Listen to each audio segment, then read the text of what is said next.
What's up, friends? Welcome back to Musicians Help, a place where musicians, artists, and entertainers can come and get true help and honest advice from professional musicians. So here's what we're gonna start with. We are talking about in-ear monitors.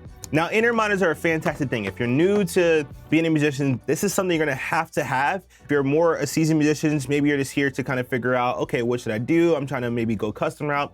I'm here to answer a couple questions for you all that I think are super important when we're talking about in-ear monitors. So we're gonna talk about the first part of this, which is just gonna be generics or universal fits. Now, these are in-ear monitor systems that you can buy from Shure or Amazon, essentially anywhere, and they're not customized specifically for your ear. Now, the reason I think most people should start with this is because if you're new and you're trying to figure it out, you don't know what you like to hear. You don't know if you like more low end, more high end, if you even like a certain fit, if you like a certain kind of look. You're just trying to figure out what's going on, and it's a cheaper way to still be able to do this without spending a lot of money. So when we're talking about universal fits and you're trying to figure out which ones you should use and how do I get this and blah, blah, universal fits, you usually don't have the luxury of going to a place to demo this. Sometimes you can, depending on maybe Guitar Center may have them out, but oftentimes not, just because it's a little gross. However, what I would do is I would get into maybe some forums or read some reviews and just kind of figure out what people are saying, ask some other local musicians, maybe go to the local music shop and just ask them what they're doing. Utilize your resources to kind of figure it out. And also, they're usually not too expensive. So if you drop, I think these were like 40 bucks. You drop 40 bucks, even to 100, you're not too far out. So it's like, okay, not that big of a deal. With that being said, my advice is to go ahead and read the reviews, do all that stuff, and just figure out which ones you like. And once again, I will say start with universal fits, or they call them generics as well. That way you can kind of get accustomed to putting them in and out of your ears, just using them on the stage and that platform. Now, before we go any further, let's just talk about why in-ear monitors are important. If you're gonna go on the stage and you're using tracks, you're gonna have oftentimes a click sent to you, sometimes a slate or a guide track that's sent to you, as well as the music, as well as your instrument. And you're essentially working with the monitor engineer or someone, sometimes it could be yourself, to get your mix correctly. Essentially, these things such as click, your slate, and your guide do not wanna go out to the front of the house. This is the only way to make this happen. Even in your floor wedges, if you were to have your click and your guide, the audience is probably going to end up hearing that. Not probably, they will. It's gonna go back into bleeding into your microphones. It's gonna go into, if the audience is close enough to you, they're gonna hear these things that you all are hearing on stage, and that ruins the audience experience. There's also another element. You're gonna have what we call a talkback mic, or a musical director is gonna talk to you, or sometimes everyone in that band has what we call a talkback mic. Essentially what this is it's a microphone where musicians can communicate with each other on the stage, just in case something happens. Your front of the house engineer can also talk to you and say, hey guys, something's down. Your monitor engineer can also talk to you and say, hey, something's down. Your playback engineer can say, hey, something's down. Your musical director can also tell you, hey, the artist is looping this section, let's loop this around to the bridge again. It's just a way for us to communicate, and you can do that using your in-ear monitors so the audience doesn't hear this. Super important. So now that we talked about universal fits and why in-ears are important, we're gonna talk about the next grade up, which is gonna be custom in-ear monitors. Now, I have my own personal taste when it comes down to custom in-ear monitors. I'm not gonna tell you my input because that's not important. What I will give you is 4 tools here that I will tell you that you should use when you're trying to decide which one you should use. First thing, we're gonna talk about custom fit and why they're important. This is number 1 on the list.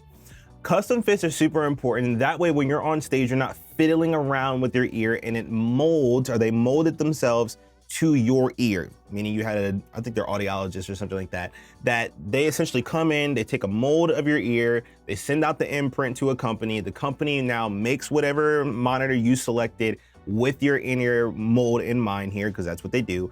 And then now you have a custom pair of headphones, in-ear monitors for yourself. If you're on stage and you're playing, there's gonna be sound that's gonna come back into your ears. You wanna eliminate as much of that as possible. That way you're not getting a bunch of ambient sounds coming in, as well as everything else that's coming to your ears. Custom molds should help eliminate that. All right, now let's talk about these next 3 things. 3 things that are super important when it's coming down to your in-ear monitors. It's gonna be cost, it's gonna be comfort, and then we're also gonna talk about quality of the sound. Cost is important, right? If depending on how much money you make or depending on where you're at in your music journey here, you may not have a lot of funds to put into in-ear monitors. That's totally fine. My advice to you is stack up your chips, get exactly what you want, and that way you're good to go. Next thing is comfort. Comfort is super important, and if everything is tailored to your ear, you should be okay. Now, it's gonna take a little bit of time to get acclimated with that if you're not used to using custom in-ear molds or molds in general, or just in-ear monitors in general, which is also why I'm suggesting to get generics first.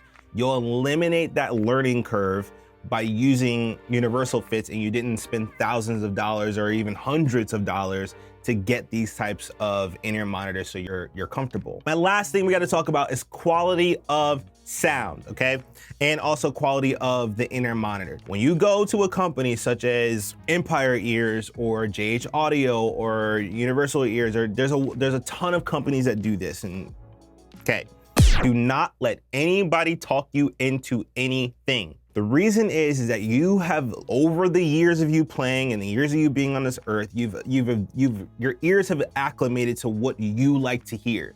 And if you're a vocalist, all the way to drummer, to bass player, to guitarist, to maybe you're a multi-instrumentalist, your needs are gonna be much different than what my needs are, and my ears are gonna be different than what your ears are, and everybody's different. Do not let anybody talk you into something. Another thing to talk about is more drivers is not always better. I know that's like a thing where you could have 2 drivers all the way up to, I think like some of these guys have like 14, 15, 16 drivers in their monitors, which sounds great. You know, in theory it's like, oh, more is better. However, if you're not used to hearing certain things, or you're not desiring a certain frequency or extra tones coming your direction, it might not be better for you. So take your time, and what I would advise you to do is go blindly listen if you can. If you're in a major city such as like Los Angeles, New York, Nashville, like big music areas, oftentimes these companies have representatives that are local that you can connect with and say, hey, I'm interested, or my church is interested, or my band is interested, or whatever, and you all can go and listen to these things blindly. Once again, do not let them talk you into anything. Don't even let them tell you what you're listening to. Go in, listen to every single one, just pick the same song, just listen to every single one. Say, oh, this is nice, this is nice. And what you'll find, especially if you go in a group, every one of you all is gonna have different things like, oh, I like these, I like these, I like, really? Okay, that's different. That's okay. Get the ones that sound the best to you. You have to talk about quality of the in-ear monitors. Everybody's in-ear monitors are not made the same. They're from cable all the way up to the actual mold themselves are very, very different. What I will say is just look at a company and say, cool, who's using these the most? It doesn't mean they're the best, but there has to be something to this. If a lot of professional musicians or a lot of artists are doing this, there's probably a reason why. Okay, there's a couple companies out there, and once again, I'm not gonna tell you these things or be biased to them. Actually, I will. There's a couple companies that do things really, really well. JH Audio does a really good job.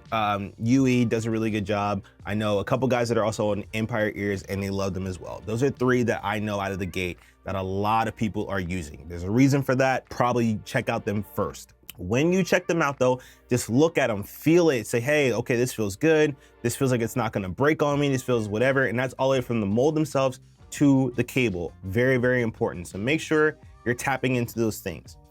After you do all of that, design them the way you want to, and you should be good to go. Get comfortable with them, use them. So we already talked about cost, we talked about comfort, and we talked about quality. Very, very, very, very important to do. All right, there's a couple more things I didn't add onto this list that I want you all to think about. How many pairs should you own? Okay, 1 is great, and that's fine, right? Having a good solid pair of in-ears is always better than none. What I will say though is have a backup pair. You just never know what's gonna happen. It's an electronic at the end of the day. Sometimes things go south. It could be a cable, it could be a wide variety of things. It could be a short in your ear. You just never know, and you don't wanna arrive onto a gig and you don't have your ears because something happened, or you can't use your in-ear monitors because something happened.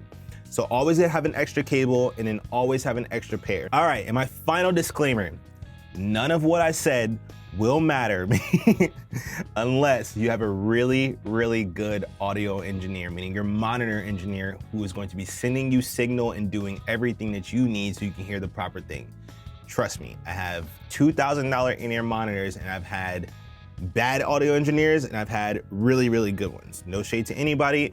It just didn't matter that they were $2,000. It wasn't gonna magically make this thing sound amazing. It's just like, no, I heard everything poorly really well, if that makes sense. Or I heard everything great really well. We covered a wide variety of things, and hopefully that helps you out. If you have any questions, please ask. The whole point of this platform is for myself, my friends, other musicians to help each other out, comment, help each other out in the section here.